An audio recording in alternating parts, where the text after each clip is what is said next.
Hello, everyone. Welcome to the Awaken to Happiness Now Global Series. Thank you so much for being here with us today. If you're new to me, new to my channel, new to my show, if you're watching later on YouTube, watching the replay, please do subscribe. Please do join us in all of our live shows that are coming up. And also, please do watch all of our past shows on demand. They're all there on YouTube for you to enjoy. And it is my greatest wish, desire, and intention to bring to you and for you these wonderful speakers who are sharing their wisdom, their teachings, their experiences, their processes, so that we can all thrive and live in joy in our lives and create the life of our dreams and create the life that we, are passionate about and have ease with, right? So today, my dear friend Simmin Bawa is back with us, and we're going to be talking about karma completion with wealth, health, and love. And so some of what we're going to discuss today is, what is karma?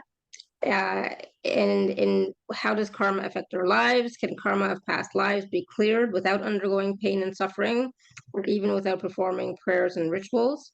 And in what way does karma affect our wealth scenario in this life? And in what way does karma affect our health scenario in this life, compromising physical, mental, and emotional aspects? And of course, Simon is going to be doing a process as well later on in the call, so please stay tuned for that. And for those of you who don't know Simon, she's been with us many times. We love having her. We learn so much. We receive so much information and wisdom. The processes are always amazing. So they're always high vibe and really, really amazing. So you will definitely experience that today. She is a professor and head of the Department of Philosophy at Hind College in Mumbai. Simon has been a practicing holistic healer from the age of 16 and is a multimodality specialist. She was born clairvoyant and claircognizant and knew from an early age that she has to contribute spiritually for the betterment of humanity. Her specialization is channeling, where she directly receives messages from light beings, spiritual masters, and even from God's light.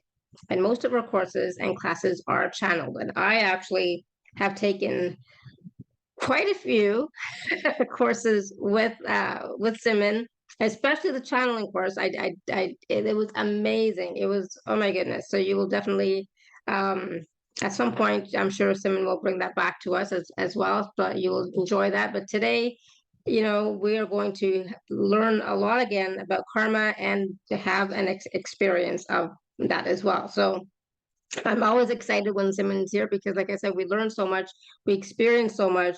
There's so much potential for transformation on the call if you're willing to receive and if you're willing to let go, right? And just be open to the process, open to the energies, open to the wisdom.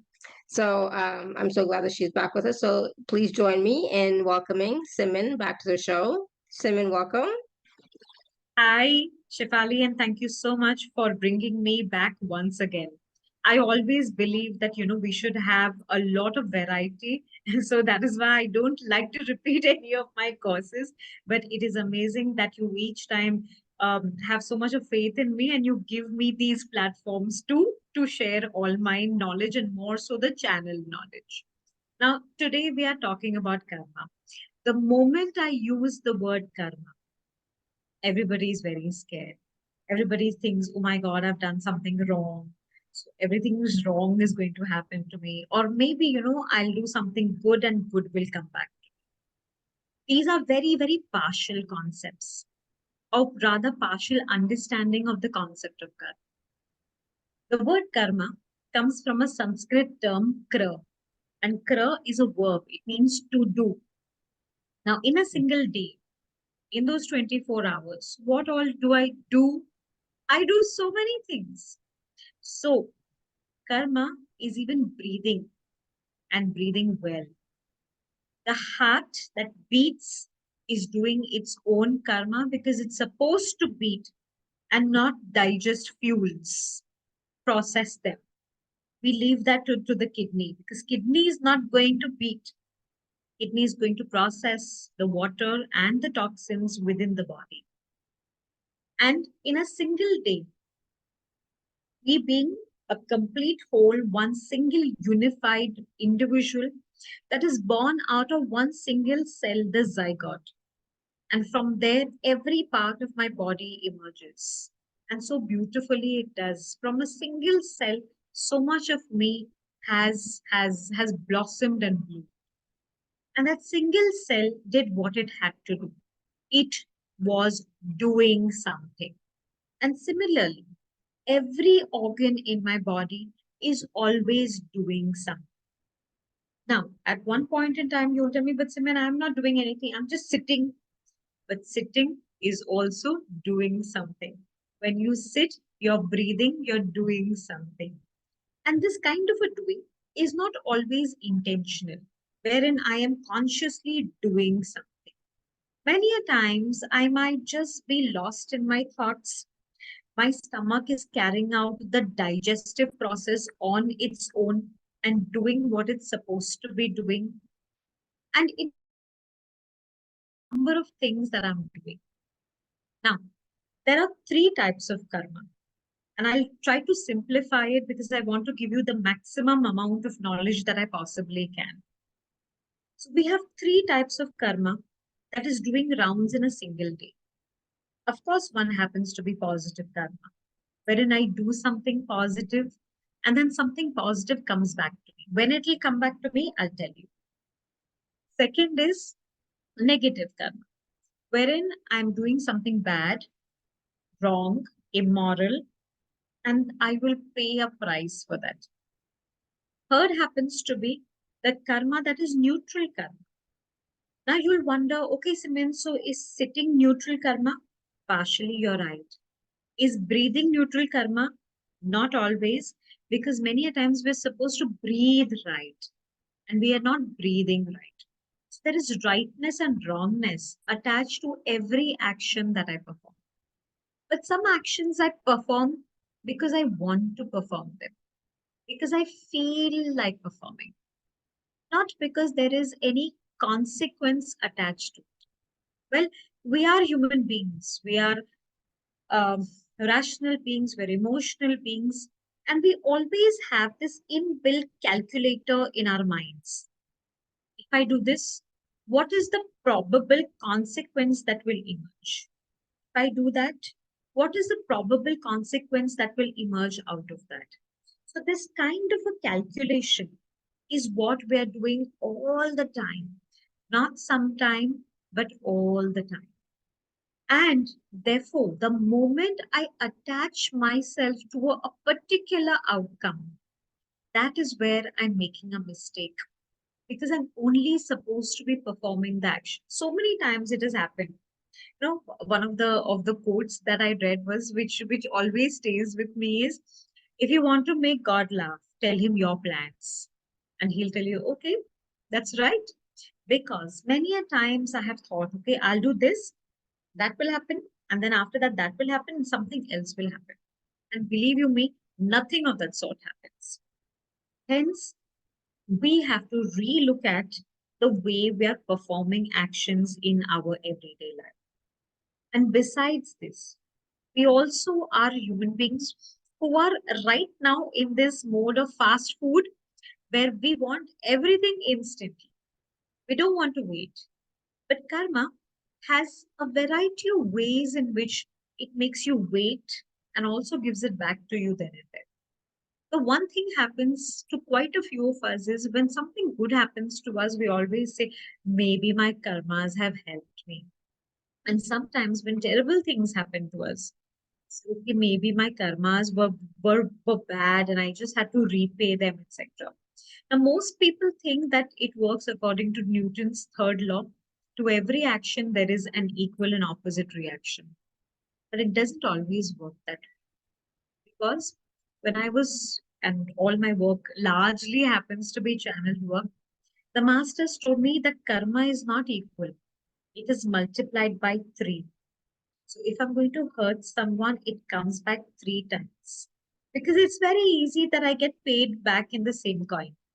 But maybe it might be true that it is 3 times is because many a times when I have setbacks, the pain is very intense. And I really wonder whether I am capable of doing this to other people.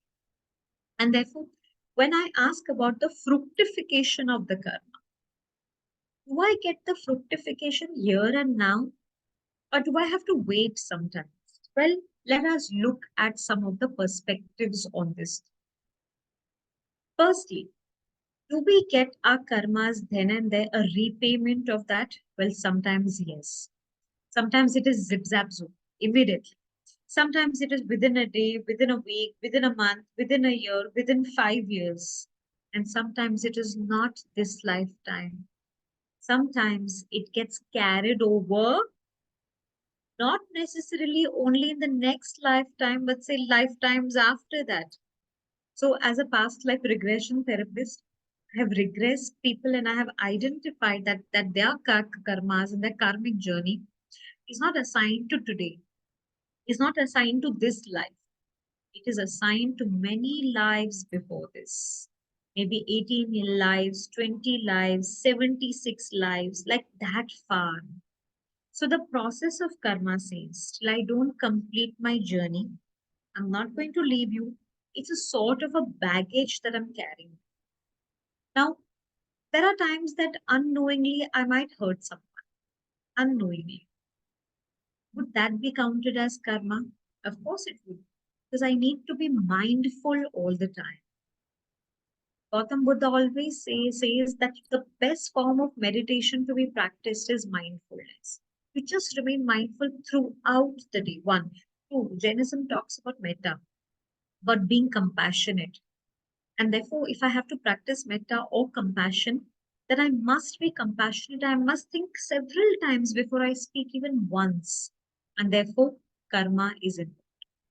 A lot of people ask me, Simon, is white lies okay? I mean, I just said it to save someone. I'm like, okay, white lies, pink lies, red lies, green lies, purple lies are all lies. You give it any color, lies is still lies at the end of it. Now, we don't have a moral calculator with us, sadly so. And this moral calculator otherwise would have actually helped us in the long run, because the calculator would have ensured that I know when I'm getting my dues and by when am I getting my dues. They are not like some of my investments, but indeed, karma is an investment. Well, some of my financial investments might be superb. The returns might be fantastic, but some might be heartbreaking. And that is exactly what karma is. Several times I equate the term karma with the analogy of the atom. The atom is made up of three parts: proton, the positive charge; neutron, the negative charge; neutral charge. Neutron, the neutral charge; and electron, which is the negative charge. So I have the positive, I have the negative, and I also have the neutral charge. And karma is just like this atom, where you have the positive charge if you do positive actions, it is a negative charge if you do negative actions. It's a neutral charge. And neutral means sometimes being disinterested in the outcome, only performing the outcome.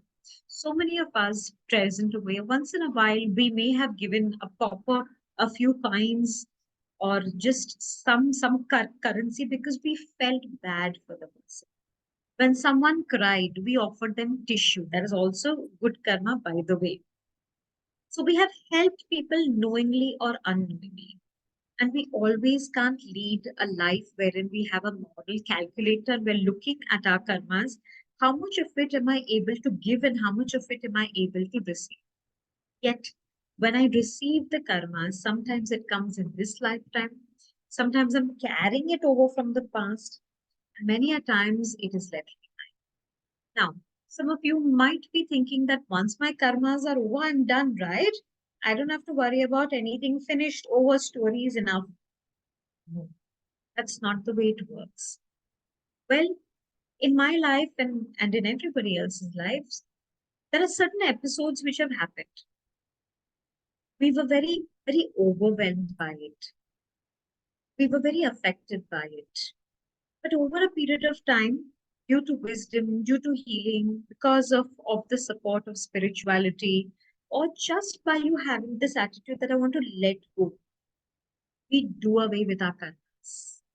And we rightfully means that particular thought process, that particular episode, we do away with it. We say, okay, fine, forget, it's over.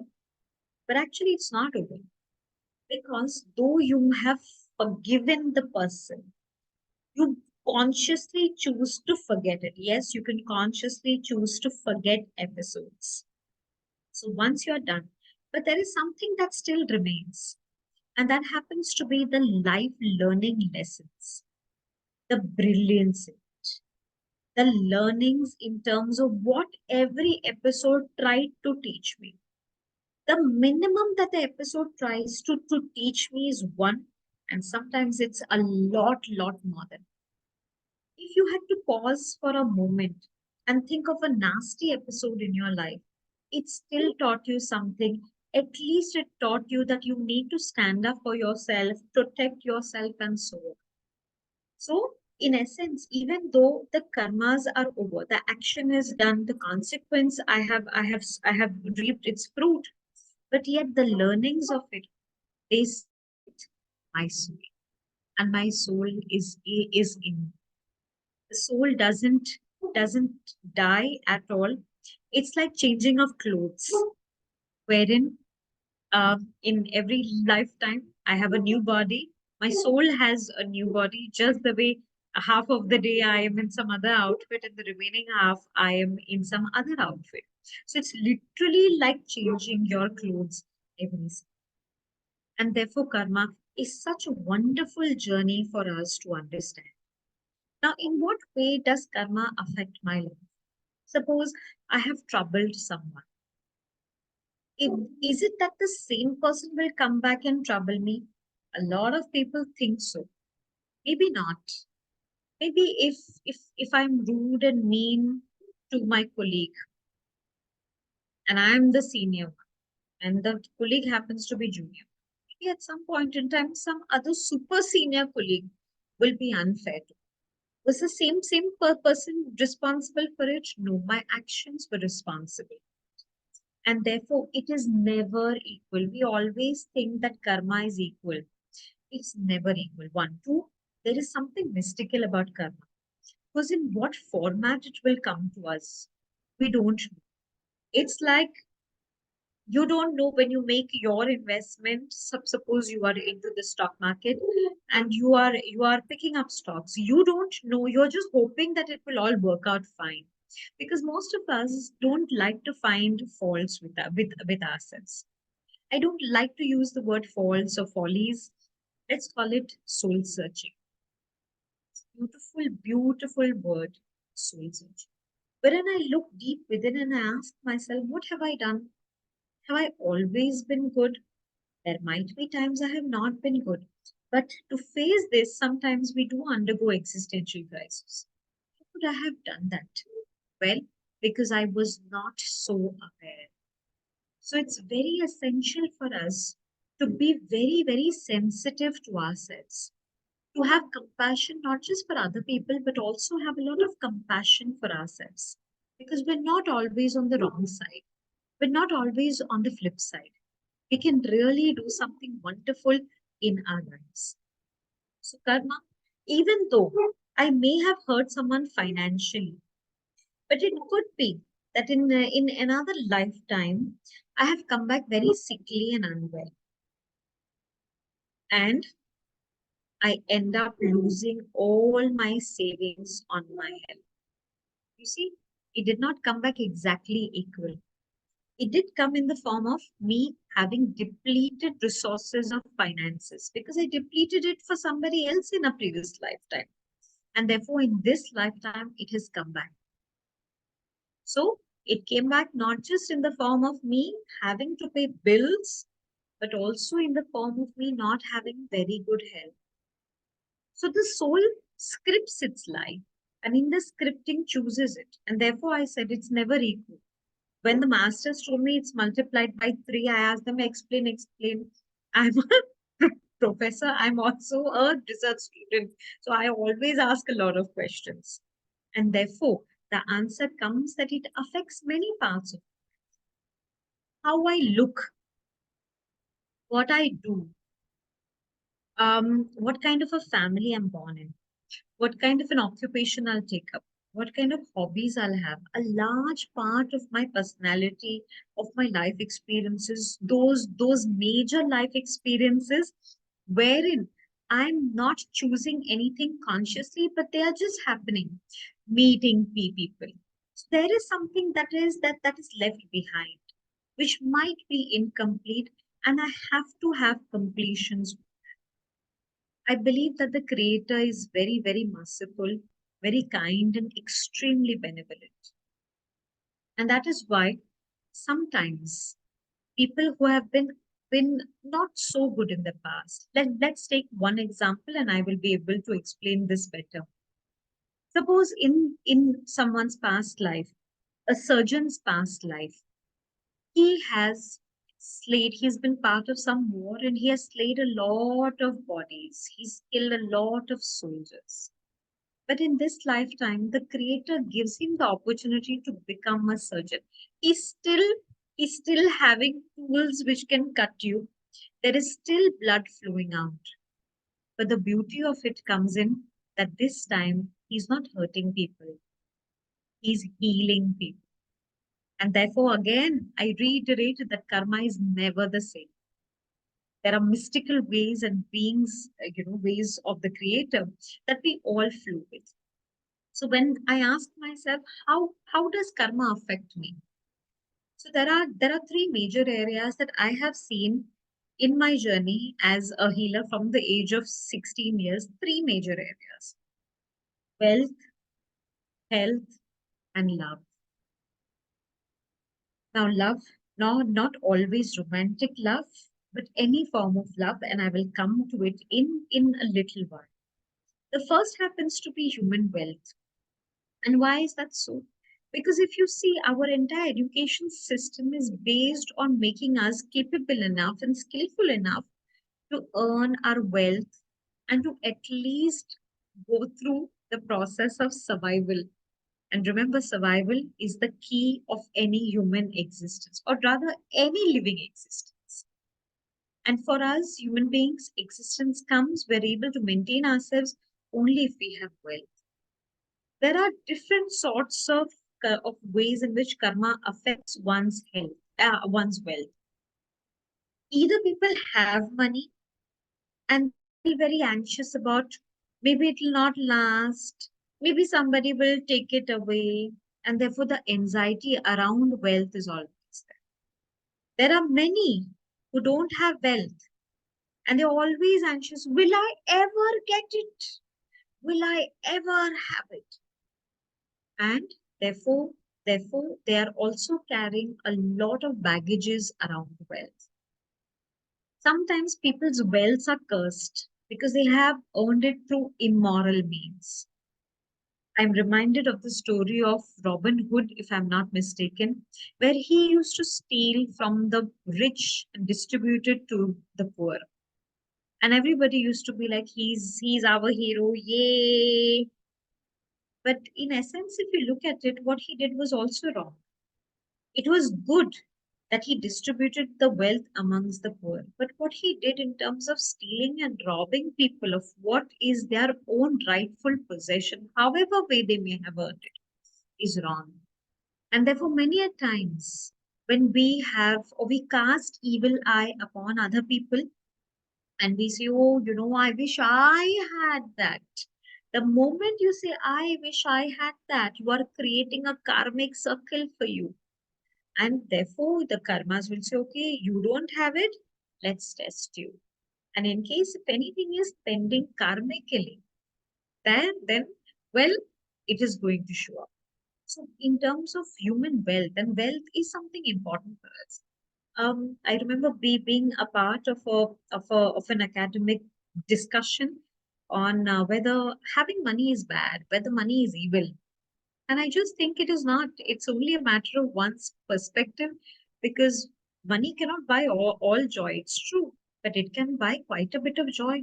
I can go on nice holidays. I can go to the spa. I can buy myself a whole lot of goodies and feel happy.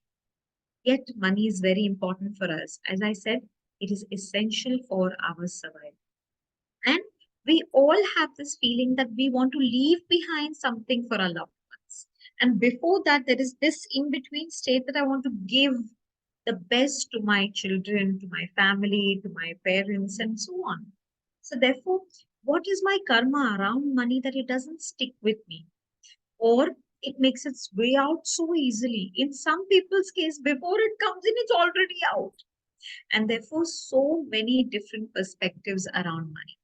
Everybody has a different struggle around money. And therefore, whatever is the karma associated with it, we need to relook at it. That's one. Second, when I talk about health, now usually the term health means physical health, but there are varieties of health. There's physical health, there is mental health, there is emotional health. Mental and emotional are different, by the way. There is spiritual health, there is intellectual health, there is financial health, there is sexual health, and we can just go on and on with it. So when I talk about karma affecting one's health, the point of view is that it does affect us in many ways. Stress, anxiety, depression, and off late I've been seeing that the number of cases that I'm getting of anxiety are far more than cases of depression.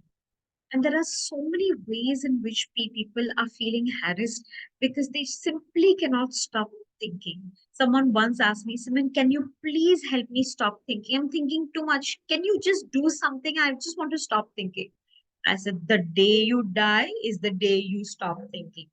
Because even when I am deep asleep and you think you're not thinking, you're mistaken, because when you are deep asleep and you wake up in the morning, you tell yourself, I had a nice sleep. I'm feeling very fresh. How do you know you had nice sleep? You were deep asleep, dead asleep. That's because the mind is still active. There is never a time that the mind is not. Subconscious, unconscious, all parts of yourself are always active because they're all performing karmas. They're all doing something all the time. And that's the beauty of life. That is the mystical element of karma. So, in terms of my health, it might come to me and affect me in a variety of ways. Now, we have so many organs in the body, we have so many nerves and bones, and we have a lot of blood flowing through it, and we have so many strands of hair, and we have so much of skin all over. Every single body part is completing its own karma because each one is related to a particular aspect, such that when you are unwell, that body part says, I can finish my karma. Come, bring it on. And this kind of a realization took place when once there were once with me and twice with my son. That the doctor, I had a lot of skin allergies, and the doctor said, you know what, you actually need to be suffering from sinusitis, which is blockage of the sinus, cold and cough. But I'm very amazed that that's not what is happening. It's your skin which is taking a beating. And in the case of my son, it was reverse. His skin should have taken the beating, but it was the asthma which got triggered. And of course, because I have a deep understanding of karma, I said, okay, the virus is reacting to my karmas. The virus is not reacting to the specific body part that the doctor thinks it is made of. And therefore, the virus is doing its karma, and my body, every part of my body is reacting to that form of karma.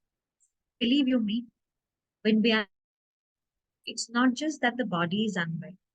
We're a beautiful amalgamation of the physical, mental, and the emotional. Of course, spiritual as well. Beautiful amalgamation. And all ailments happen to be psychosomatic, which means the mind affects the body and the body affects the mind. And this kind of effect that is there. So when I am unwell, I'm very irritated. I just want to get back to my work. I don't like anything coming to a standstill. But when the body says, hold on, I have to finish my karmas, you can't go anywhere. There is no escape, literally no escape. And there is no escape from the time I'm born till the time I die. So if you think physical health is the most important and creates a lot of agony, let me tell you, it's not just the physical, but the mental, the emotional, which also creates far more agony. There are medicines in the world today for cancer, for COVID, and we all have surpassed that phase, pneumonia, so many ailments. But there is no pill in the world for anger, greed, anxiety. Of course, you have pills which will suppress it, but nothing that can actually cure it. Anger, there is no pill for anger. There is no pill for human greed. There is no pill for human grief. So you cannot think that health is only made up of the physical health. Maybe the grief that I am undergoing is not because of this lifetime. It could be because of past lives. I've been working off late a lot. Of course, I do work a lot with cancer patients, lots of them. But off late, a lot of women who are undergoing menopause, and they all say that everything that was unresolved is now coming. It's like coming out of the carpet. All that dust is coming out. Why? Because I did not deal with it then and there.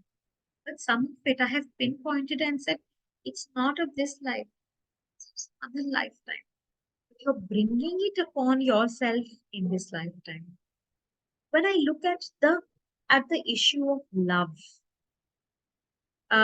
Louise Hay, in a few of her interviews, I have heard this.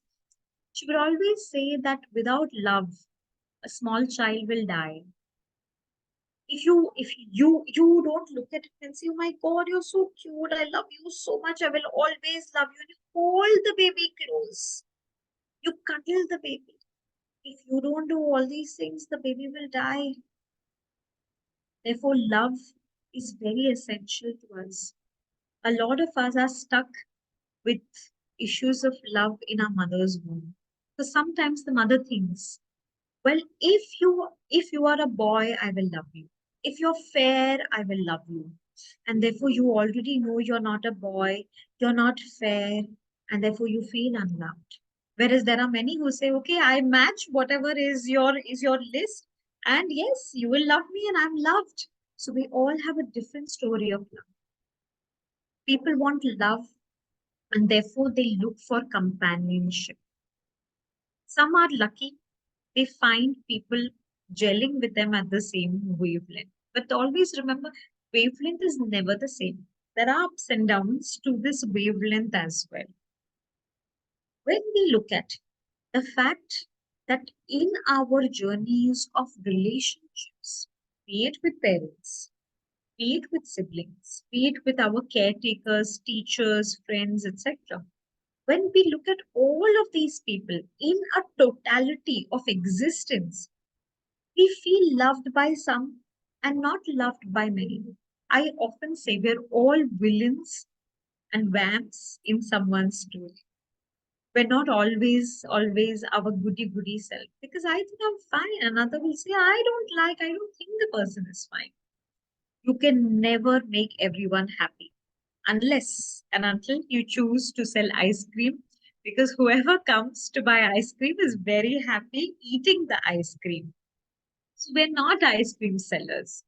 But yes, in our everyday lives, we do feel loved sometimes, and sometimes we don't feel loved. Sometimes we're in a rut or a cycle. People want us because of our bodies. People want us for a limited time. People may just use us and go away. Or there are people who are just waiting and waiting and waiting, and love never happens. And they wonder why. I've come across people who are so amazing when it comes to physical beauty, men and women alike. They're so nice in terms of their temperament, so lovely. They're almost angelic, and they don't find partners. And then they all come to me and they ask, why is that so? Why is it that I'm not able to attract anyone? What is less in me?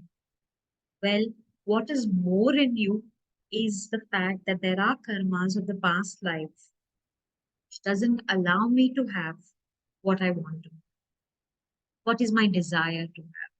And many a times, my list of the person that I want is so long. Now, don't think that only people who are lonely, who are single, are lonely. There are people who have a partner, they have companionship, yet they feel the person may not give them enough time. The person may be too critical, very demanding, very unfair. And therefore, here too, we ask ourselves, what have I done wrong? There are some who are so wonderful. They don't get love from their spouse, parents, siblings, children, house helps, friends, no one. But they're so amazing people. That is because there's a huge karma yet left that is unfulfilled. And karma largely affects these three areas of our lives: health, wealth. I did not use the term relationships because even with my enemy, I have a relationship. I'm talking about love on the whole, which is the need of the soul. And therefore, when I started having more of these cases, many cases, I went up to the masters in the spirit world and I asked them, I want to do something. Will you help me? And my intention is to help. My intention is to help them to finish off their karma. Well, there are many books, many religious texts which gives you rituals, which tells you that there are processes you have to undergo. There is pain and suffering. And till there is no pain and suffering, your karmas will continue. Whereas on the other hand, some say, no, karmas don't have to continue this way. We will perform some rituals. You go and visit some religious place. You go and trek somewhere else. You go and feed people, and it's over. What is over and what is remaining is not what we know. There are people who perform n number of rituals, yet their issues don't vanish. In fact, sometimes it just increases. Well, it's not increased because of those rituals, but it is increased because now it is time for you to fructify and finish it all up. So I asked them to give me simpler processes. And I always believe in making all my work very nice and simple. I don't like anything to be very complicated. And then at that point in time, I was told to relook at different aspects of the human life, relook at karma. And as I said, sometimes only the recognition of what it's trying to teach me, what it's trying to align in me, how are karmas trying to perfect me? And I'm using the word perfect because we are individuals who are always seeking some sort of a perfection. We always wait. Well, if this is perfect about me, I like myself. If that is perfect about me, I will like myself. So I'm always putting conditions on me such that others like me or they choose not to like. And our karmic journeys can very well be dealt with. And I'm saying this very confidently.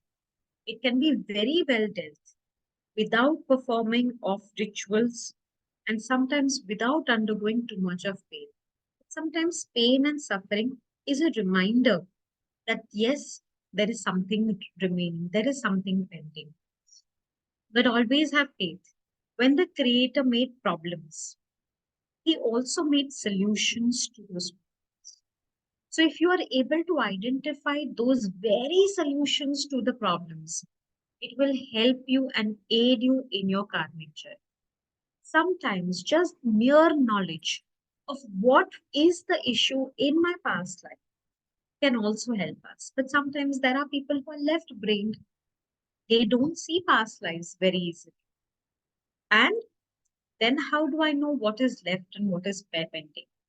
Anything that is giving rise to these three major issues. I said health, wealth, and love.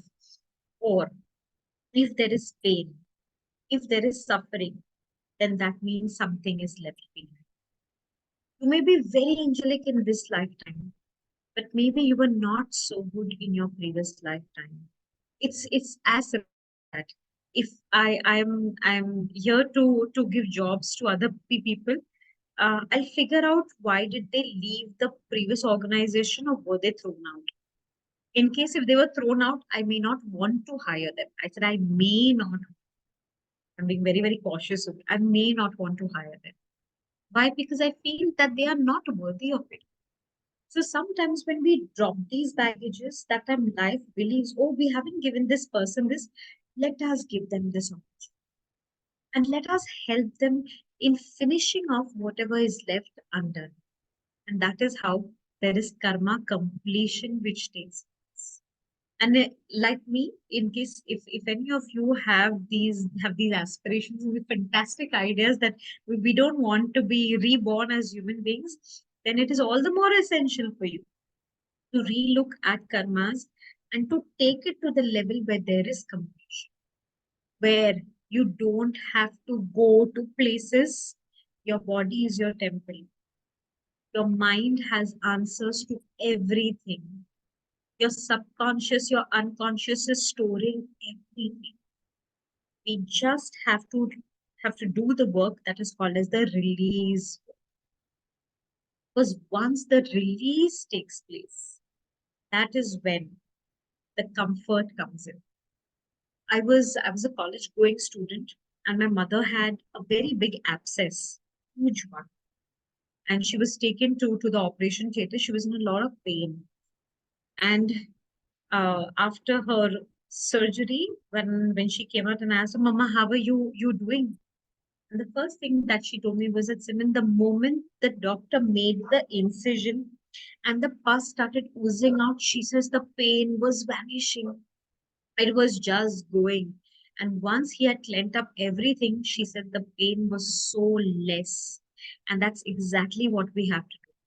We just have to do the releases such that the pain and suffering is less. And at least we're not holding ourselves yet to those karmic answers and questions. What is left and why is it left? And how much more time will it take for me to finish the scenario in my physical, mental, and my emotional lives, such that all the physical karmas, the bodily karmas, in terms of the health, wealth, and love, is. And that is where I bring to you these two wonderful packages, wherein Alara, should we show it to them? Yeah, let me share my screen. So give me one second. Let me find the right screen here. And then I will share my screen. Oops. Hold on. Let's see. Oops. That is when this kind of channel work showed up. And I have already had some sessions earlier to ensure that everybody, that I am on the right track, and I can, care to give this to the entire world. And therefore I bring to you, of course, we have discussed karma completion with health, wealth, and love, but I'm bringing to you two packages. Package A, we will work with karma completion with wealth, money, and we will be doing this fantastic work on 10th of March, and it is understanding the secrets of karma. And I haven't even started talking about the mystical elements of it. I mean, I've just touched upon it. We will be exploring wealth consciousness with regard to our past lives, present lives, and deep inner healing to ensure that it doesn't affect my future life or it doesn't affect my forthcoming generations, because there is something called as family karma also. By the way, there is individual karma, there's family karma, there is nation karma, there's global karma as well. So there is still so much more that I have to tell you all, but that will be during our workshop. We will be looking at practical karma completion techniques, magic of gratitude and wealth, manifestation practices, financial empowering strategies. There is karma clearing rituals. And of course, though I said it doesn't help, but these are something which can be done on a regular basis. It can actually become habitual patterns more than rituals. And here there is nothing that is religious. Everything is very, very secular. So there will be integration and action planning. Plus, there's a super bonus of 101 abundance, prosperity, and wealth enhancing energy channeled power statements document. And this is directly channeled to me by the masters as 101, and they work magically. And so this is being offered at a special price of $60. And we have one more package for you all. So that's package A, and this is package B. So package B, A will be held. So everything in package A will be given to you. Plus, on 10th of March, we will be having our second conversation where we will be looking at everything in package A. No, is No. this 10th as well? I think this is supposed to be the 17th.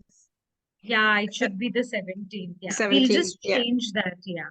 So Yeah. everything that we have, and we will be doing, there is karma and health patterns, identifying karmic patterns from past and present life, karma completion practices with deep inner child work approaches, self-healing strategies, magic of forgiveness and health, divine healings for a healthy life, plus the bonus of 101 health enhancing. The earlier one was wealth enhancing. This is health enhancing energy channel power statements. And anybody who's looking at these karma completions of both sorts, this workshop is certainly for you. Hold on, know what's going to go. Yeah. So this is package B, and so it's March 10th for the package A and March 17th for package B. I had changed that. I don't know why I didn't keep it, but anyways, it happens.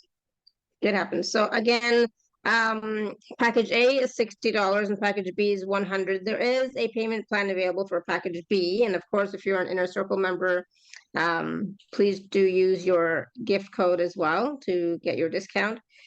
So that's awesome. And so I will double check the timings as well, but there will be recordings for all of these as well, right? Yes, I was just about to say this, that there will be recording access given for both of these calls to everybody. And we will be doing some really, really good and deep work, lot of cleansings. And this is something that ideally you should not miss. Yes, I agree.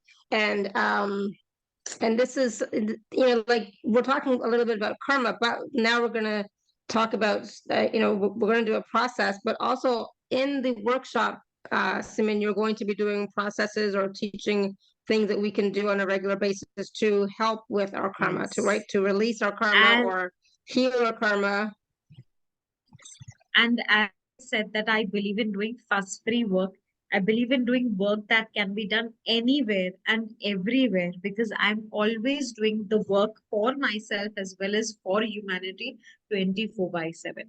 So I like to have work that is very, very nice and fuss-free, that I can work on myself. And I have had a common complaint from a lot of people that they learn a lot of modalities. They may help others, but they are not practicing on themselves because they feel, oh my God, it'll take too much time, etc. So, in case if you're one of those, then this is also a package for you, because there is so much more to unravel. And that even though you might not be able to make time for yourself, this is the kind of work, even when you're standing beneath a shower, you can continue doing this work. Even when you're chopping vegetables, or you're just walking, or you're driving, you can still do this work, because it is so simple and it stays with us all the time.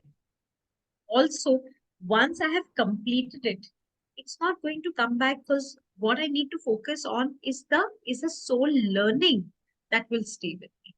And then life goes on. Also, remember, I'm not only going to work on your past, we're also going to ensure that your future is good enough. And even as you age, you can continue using all of these tools and processes. So it is a continuous effort. And I'm the kind of teacher, I believe in holding a student's hand and then not leaving it at all. So any point in time you want to get back to me, you want to ask me questions, you want to stay connected with me, I'm always available. So I never say that, okay, till this package I will be with you and then bye bye. that is not the kind of person which I am. So therefore, if you're looking at support, then there is always going to be support from my end. But the work is something that you should ideally do for yourself. So I should we agree. give them Awesome. the should we give them the process? Yep, absolutely. So what do we need to do? Okay, so I'm just going to request each and every one of you that I have a small channel process. Every time before call, Shivali will ask me, Simon, do you have it or will you get it live during the call? This time I told her I do have it. She asked me, what is it? I said, don't worry, it will come. So I'm going Yeah. to request each and every one of you. We'll do a very small process, but a very, very powerful one.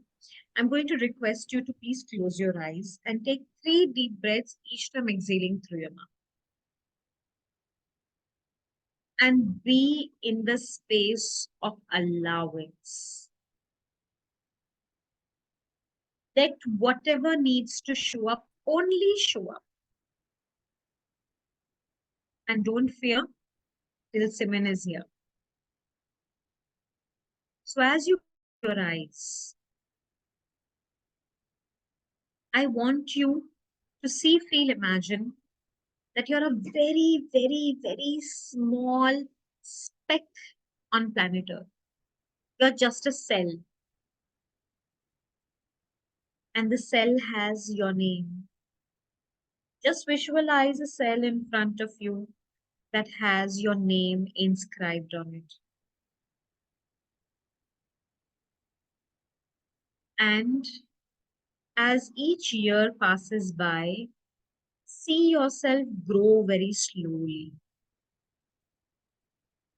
See yourself grow first and foremost at the age of 1. What was happening in your life at the age of 1? See yourself at the age of 2. Maybe just crawling about, trying to walk or walking, babbling, making sounds. See yourself at the age of 3, where there is greater understanding. And at this age, you know what you want, how to get it. And one of the biggest tools we have is crying. So see all those parts of yourself. Look at them very carefully. See yourself at the age of 4 years, where there are a lot more people in your life besides your primary caretakers. Have they ever told you something? Have they ever hurt you in any way possible, knowingly, unknowingly, consciously, subconsciously, unconsciously? See yourself at the age of 5, 6, 7. Is there unfairness around you? Have people passed discriminatory remarks? Were you consciously mean to some people, but you did not know the difference between right and wrong and everything about karma?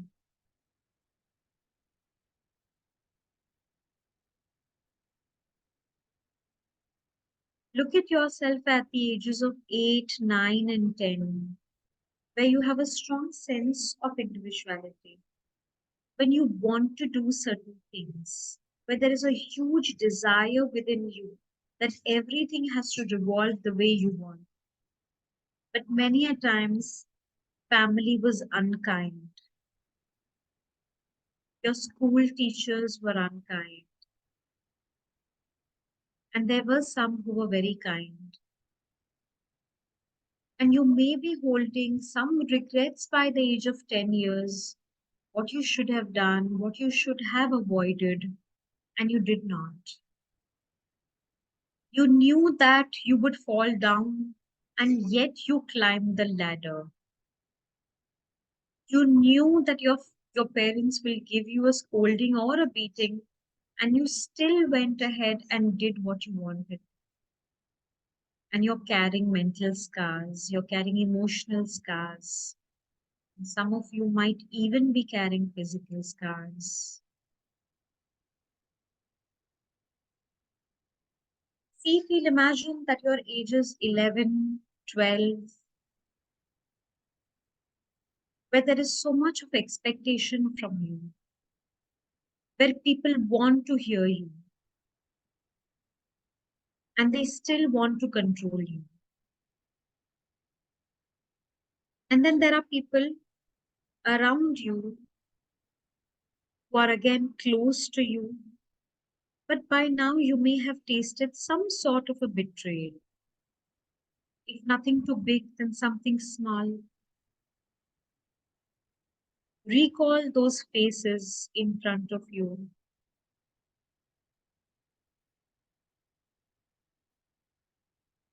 And again, think of the teenage days, 13, 14, 15, 16, 4 years of our lives, which are very, very difficult because we're just beginning to understand our bodies, the changes, hormonal, physical, attitudinal, in terms of your personality, likes and dislikes, strong ones, you being headstrong, the clashes with your parents, which are very common, clashes with your loved ones. Maybe you said things which were unkind. Maybe they said things which were unkind. Certain friends that were lost completely. Certain people that stole away something so important from you. Well, it was important at that point in time. People actually stealing things from you, or you having lost something. And by this time, you have realized that there are indeed too many wounds. There's actually a lot. And only till the age of 16 years, there is so much of a karmic story that we have lived. Until this age, think of the things that happened to you and you told yourself, I don't deserve this. Why, asked yourself, why is this happening to me? Sometimes holding that victim mentality. Why me? And at that point in time, acknowledge that maybe it is not karmas of this lifetime. It's about some other past life, but you're still carrying the burdens.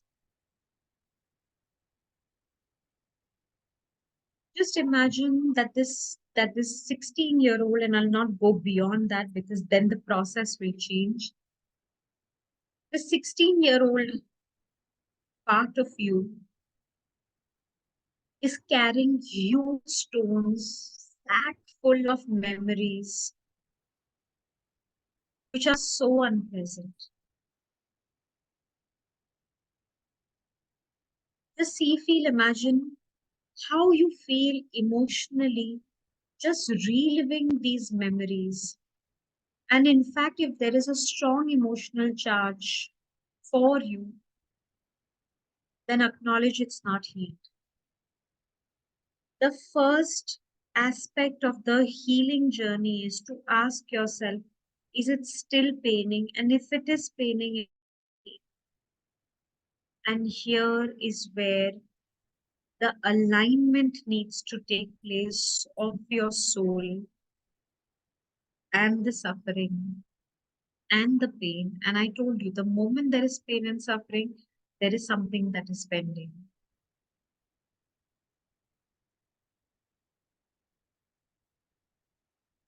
And I want you to wholeheartedly tell yourself that it is okay. Remember to be the biggest support systems of yourself. Tell yourself it is okay. It happened. But now I will have a hold on myself and I will not repeat the story. I will not repeat the saga. And just ask yourself till the age of 16 years, what all have you learned? What all are you carrying with you? What all are you carrying in terms of the soul lessons and the wisdom and the knowledge? Wisdom is always in terms of lived experiences. What has it done to you and how has it added to your personality? And I can understand you might be holding grudges against people in your life, but still, at the end of the day, they're all a reflection of my karmas. They're all a reflection of what I need to drop. They're all a reflection of what my soul still needs to learn. And I want you to keep both your hands on your heart chakra, one above the other, so one now on top and one below. And take a nice deep breath. And just repeat the word release. We'll just release the charge that has come up now because healing it is deeper work. Just breathe in and tell yourself, whatever I'm holding, whatever is constricting, whatever is restricting, I release. Exhale. And exhale deep. Let it just come out as much as possible. Don't hold on. A nice deep breath. Release. And here, now I want you to choose one person or one episode of life, anything. And with this person or this episode, just jot down as much as possible which has caused you agony, pain, angst, despair, all types of negative emotions. Just bring back whatever you can. And first and foremost, recognize what you're feeling. Are you feeling grief? Are you feeling angry? Are you feeling anxious?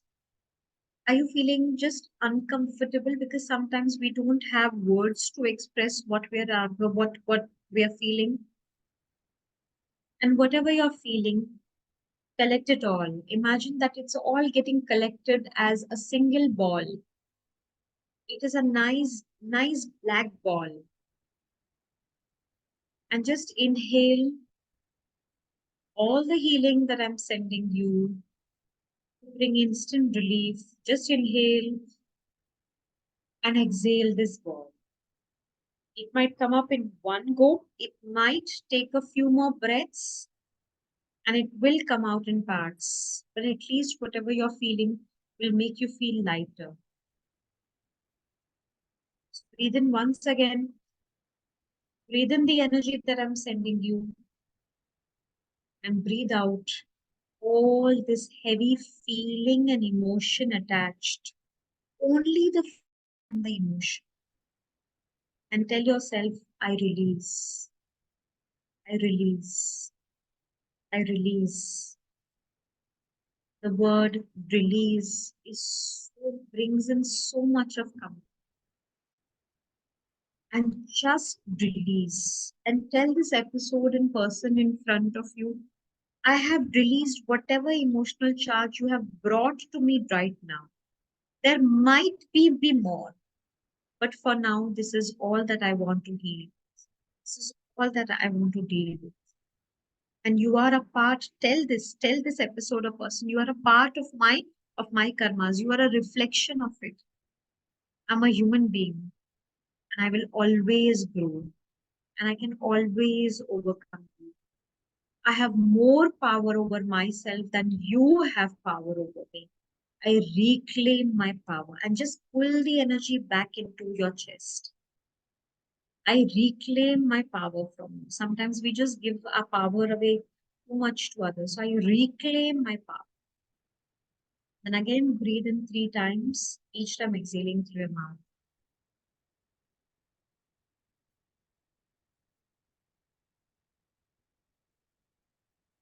And before opening your eyes, feel the power in your chest. As I'm intuitively connected to each one of you, even the ones who will be watching this later on, the recording of it, I feel your energy so strongly already. And I know that there is so much of power that you have reclaimed. Imagine if this is what you have reclaimed only now, then when we do the deeper work, how much more will show up and how wonderful it will be. With this, slowly open your eyes and tell me how you feel. You drink a lot of water, you eat something nice.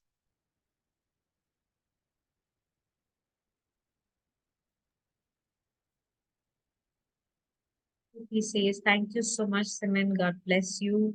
Most welcome, and you're also welcome. That Alara will be able to deal with the second question. Mm-hmm. Yes, yes, Dawn, thank you so much. Arunima, thank you so much. Manisha, thank you so much. Manisha There's says a, that it. go ahead. I was just gonna say, it's like, with this process, it's you definitely feel so much lighter. Like it's you feel lighter, you feel like as we're releasing, it's like this feeling of relief also comes over you. That's true. That's the way it's supposed to. Supposed to bring in comfort and ease in our lives day in and day out. Yeah. Yeah. So for those of you who want to know the INR, I will put it on the page as well, just so you have it, and then you can let me know if you'd like to pay with INR. Okay. Yeah, great relief, Linda says. Yeah. And like this is we have so many areas and so many experiences and so many situations that we can do this process over and over again, obviously, right? That's true. And if this is what you can do on a regular basis, then the other type of work that is being offered in the packages is very, very simple to ensure that you are on the pathway to constant healing. Healing is always a journey. It's never a one-time process. We Yeah. don't eat food only once. We eat food in regular intervals. So healing also requires regular intervals. And here we're doing targeted healings such that there is a lot of ease coming in for you all the time. Yeah, Gail says, thank you, Simon, for the process. I feel lighter as all is healed and forgiven. Nice. So nice. Right. So happy. But definitely it is a process. And Minal says, for the first time, I saw a white angel at the end while releasing. Nice. Yay! Nice. It took me up in the universe. Nice. Good. Lovely. Powerful. That's powerful. Transformative, right? That's definitely a transformational experience. You have transformed definitely from since the beginning of the show to now, right after that process. That's true. Awesome. So so again, the workshops are on March 10th and 17th. So they're coming up in a little while, and they're going to be on Zoom, of course, like always, right? Yes. And I'm just trying to think of what else. And then those the bonuses with those powerful statements, we'll call them. I know we're gonna talk about them more in the workshop, and we're gonna receive the PDF. But I'm also looking forward to that because sometimes that can help to change our mindset too. No. That's true. And because these are not affirmations, they are not just positive statements. They have a lot more vibrational frequency and energy to it. A lot more. So the work is done very, very, very deep at the soul level. Here we're not talking about conscious and subconscious and unconscious. We're targeting it to be at the soul level because karma happens to be our soul's journeys. Mhm. Yeah. Awesome. Good. Thank you. All right. Wow, that was amazing.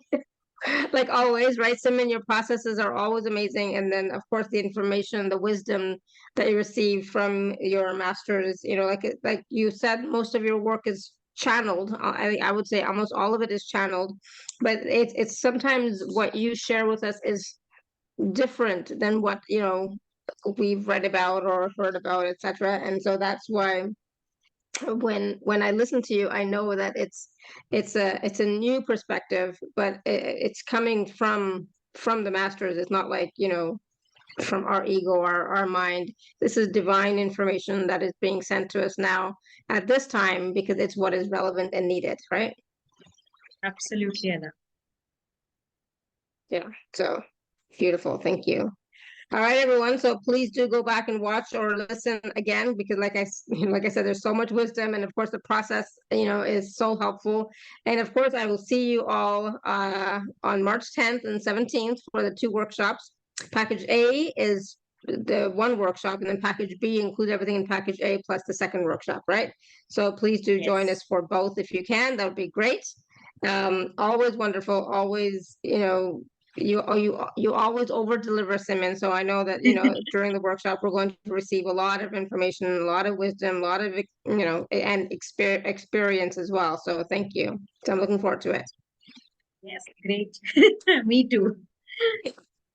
All right, everyone. So thank you so much for being here, co-creating this beautiful space with us, enjoying that process, receiving from that process. Hopefully you'll be able to release as well.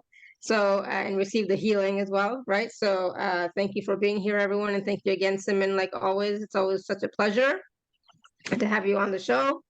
So until next time, everyone, may you be blessed with an abundance of joy, peace, love, happiness, prosperity, and radiant health. Sending you all so much love and blessings always.